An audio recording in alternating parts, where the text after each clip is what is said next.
right, so next we're going to move on to my personal favorite, which is stippling or pointillism. So that's when you use dots to create value. I've done a lot of pieces where it's full dots. That's all I use to create value, and they always turn out really cool. For this particular example, I used a Sharpie pen to create the really small dots.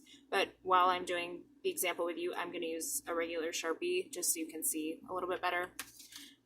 Feel free to use either one. You could do it with a pencil or a ballpoint pen, but marker just seems to show up better.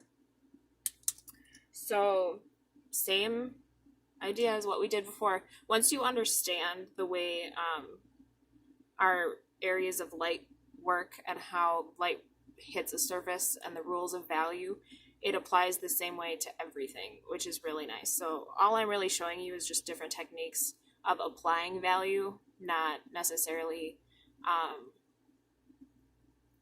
like different rules for each one, because it's all the same rules. These are just different mediums and different techniques. So we're going to start with our belt, same way. With pointillism, it can be kind of tricky because you don't know how dark something's going to be.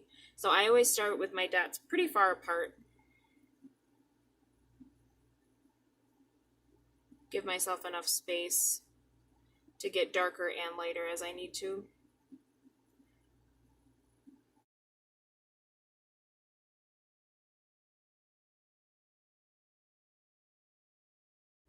And pointillism is one of those things where you have to constantly like lift up your hand to see where you're at, because it can get really dark really fast or really light really fast. So you have to constantly like keep checking to make sure that you're still consistent with what you were doing.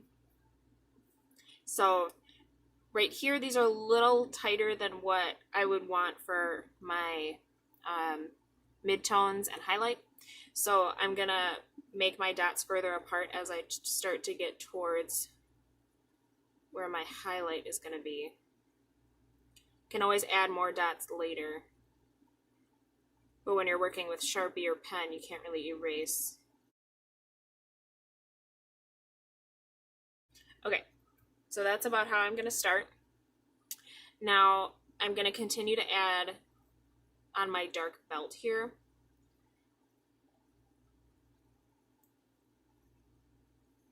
Just sort of filling in areas that have open spots.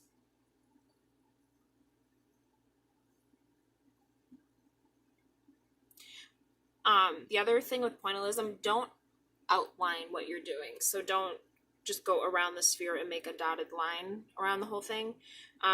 You want them to be sort of sporadic and random.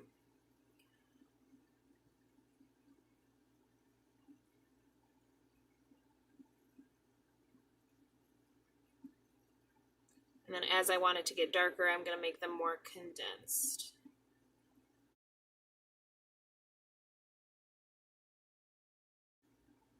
This one easily takes the most time.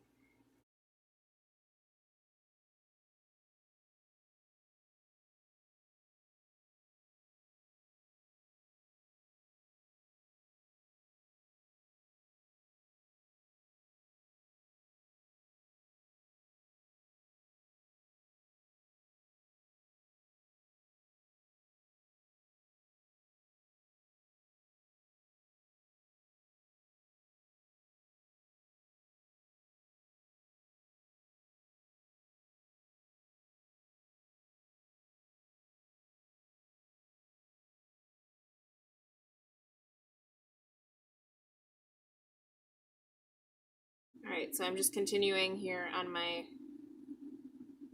sphere with our cast shadow, same as before. I started with my darkest areas towards the base of the object, and then spacing out my dots as we get further away. So you can see that it's darkest right under the object and lighter as we move away. So that's how you do pointillism.